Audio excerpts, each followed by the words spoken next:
اعوذ باللہ من الشیطان الرجیم بسم اللہ الرحمن الرحیم السلام علیکم ورحمۃ اللہ وبرکاتہ۔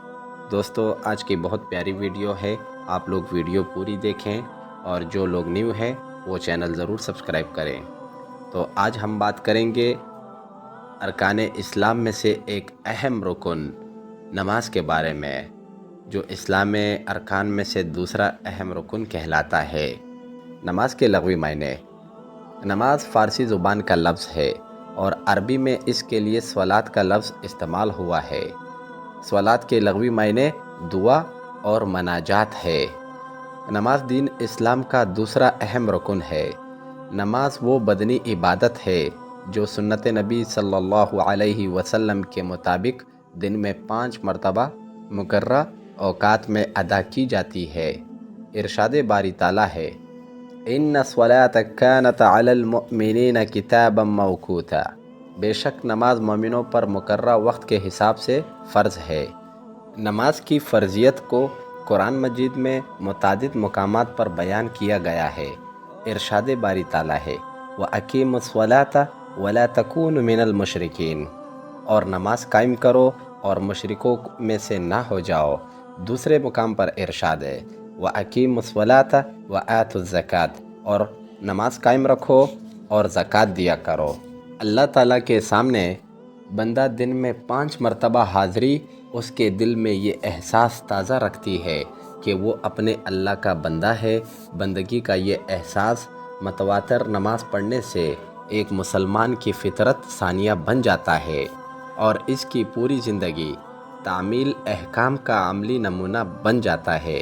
ارشاد ربانی ہے، وَأَقِیمُوا الصَّلَاةَ لِذِکْرِی، اور میری یاد کے لیے نماز قائم کیا کرو۔ دن میں 5 مرتبہ قرب خداوندی کا احساس مسلمانوں کو یقین دلاتا ہے کہ اللہ ہر وقت اس کے ساتھ ہے۔ یہ کبھی خود کو تنہا محسوس نہیں کرتا۔ اللہ تعالیٰ کے ساتھ ہونے کا احساس اسے گناہوں کے کاموں سے روکتا ہے اور اس کے دل سے ہر قسم کا خوف اور غم دور کرتا ہے۔ نمازوں کے درمیانی وقفے میں نمازوں کے اثرات جاری و ساری رہتے ہیں۔ نماز کے بعد گناہ کا خیال آئے تو بندہ سوچتا ہے کہ ابھی تو اپنے اللہ سے دعا کر کے آیا ہوں کہ اے اللہ مجھے گناہوں سے بچا، اور ابھی گناہ کا کام کروں گا تو کچھ دیر بعد اس کے سامنے کیا منہ لے کر جاؤں گا۔ یہ چیز اسے مستقلاً گناہ سے روکتی ہے۔ اس لیے ارشاد باری ہے، ان الصلاۃ تنہی عن الفحشاء والمنکر، بے شک نماز بے حیائی اور برائی سے روکتی ہے۔ خدا تعالیٰ کی عبادت اور اس کی خوشنودی کے حصول کے سلسلے میں 5 مرتبہ باہم ملنے والے افراد کے درمیان محبت و یگانیت پیدا ہوتی ہے جس سے سب کو فائدہ پہنچتا ہے۔ انما المؤمنون اخوۃ، بے شک سب اہل ایمان آپس میں بھائی ہے۔ نماز با جماعت اور بطور خاص جمعے اور عیدین کی نمازوں سے مسلمانوں میں اجتماعیت کا شعور پیدا ہوتا ہے۔ جب مسلمان رنگ، نسل، علاقے اور طبقے کے امتیاز سے بے نیاز ہو کر شانے سے شانہ ملا کر ایک امام کے پیچھے کھڑے ہوتے ہیں، اجتماعی شکل میں انجام پانے والے اعمال کی کیفیت انفرادی اعمال کے مقابلے میں زیادہ مؤثر ہوتی ہے۔ اس لیے اجتماعی نماز کا ثواب انفرادی نماز کے مقابلے میں 27 گنا زیادہ ہوتا ہے۔ حدیث نبوی ہے، با جماعت نماز ادا کرنا تنہا نماز پڑھنے سے 27 درجے افضل ہے۔ نمازیوں کو مسجد میں آتے جاتے دیکھ کر بے نمازوں کو ترغیب و تحریض ہوتی ہے اور وہ بھی نماز کی طرف متوجہ ہوتے ہیں۔ نماز میں امام کا تقرر اور اس کی پیروی اجتماعی نظم و ضبط کا شعور پیدا کرتی ہے۔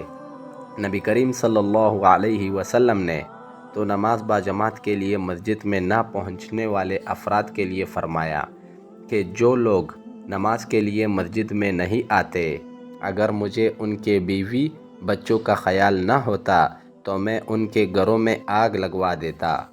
ایسی نمازیں ہیں جن میں نمازی کی توجہ دھیان اور خیال نماز میں مرکوز نہ ہو، نیز نماز میں بے قاعدگی اور نماز میں پڑھے جانے والے کلمات کے مفہوم سے بے خبر ہونے سے نمازیں بےروح ہو جاتی ہیں۔ در حقیقت آج ہماری نمازیں ایسے ہی بے مقصد ہے۔ ارشاد باری ہے، کتنے ہی نمازیں ایسے ہیں جن کو اپنی نمازوں سے سوائے جاگنے کے کچھ میسر نہیں آئے گا۔ نماز چونکہ دینی تربیت کا اہم ترین حصہ ہے، اس لیے ہر امت پر فرض رہی ہے اور تمام انبیاء اپنی امتوں کو نماز کی تلقین کرتے رہے۔ قرآن بتاتا ہے کہ نماز قائم کرنے والے فلاح پائیں گے اور اسے ترک کرنے والے ذلت و خواری کا شکار ہوں گے۔ قد افلح المؤمنون الذین هم فی صلاتهم خاشعون، یقیناً وہ مومن کامیاب ہو گئے جو اپنی نمازوں میں مگن رہتے ہیں۔ نبی کریم صلی اللہ علیہ وسلم کی بہت سی احادیث نماز کی تاکید پر مشتمل ہے، جن میں سے ایک یہ ہے، رأس الامر الاسلام وعمودہ الصلاۃ، دین کی اصل بنیاد خدا اور رسول صلی اللہ علیہ وسلم کے سامنے سر تسلیم خم کر دینا ہے، اور اس عمارت کا ستون نماز ہے۔ اور دوسرے مقام پر ارشاد نبوی ہے، الصلاۃ عماد الدین من اقامها فاقام الدین من حدمها فقد حدم الدین، نماز دین کا ستون ہے، جس نے نماز کو قائم کیا اس نے دین کو قائم کیا، جس نے نماز کو گرا دیا گویا اس نے دین کو گرا دیا۔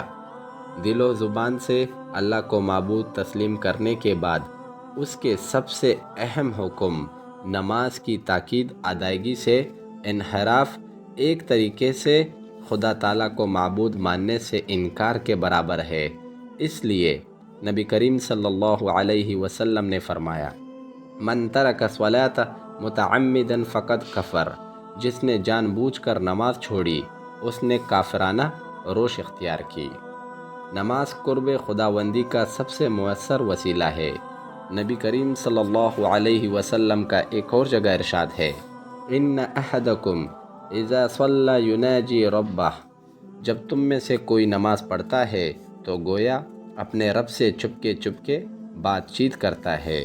اسی اہمیت کے پیش نظر قیامت کے روز سب سے پہلے نماز کا حساب ہوگا۔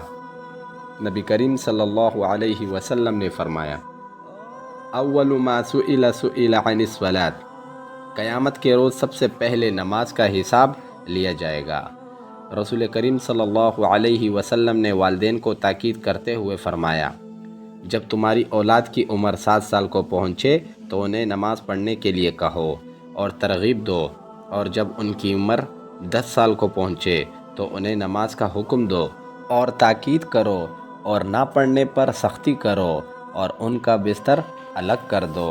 نماز قرب الہی کا سب سے اعلیٰ ذریعہ ہے۔ ایک مسلمان کی سب سے بڑی خوبی اس کا نماز پڑھنا ہے۔ بے نمازی کے لیے دنیا و آخرت دونوں میں خسارہ ہے۔ اللہ ہم کو 5 وقت کا نماز پابندی کے ساتھ پڑھنے کی توفیق عطا فرمائے، آمین، سبحان اللہ۔ پیارے دوستو، امید کرتا ہوں ویڈیو اچھی لگی ہوگی، تو شیئر بھی کرے، لائک بھی کرے اور چینل ضرور سبسکرائب کرے۔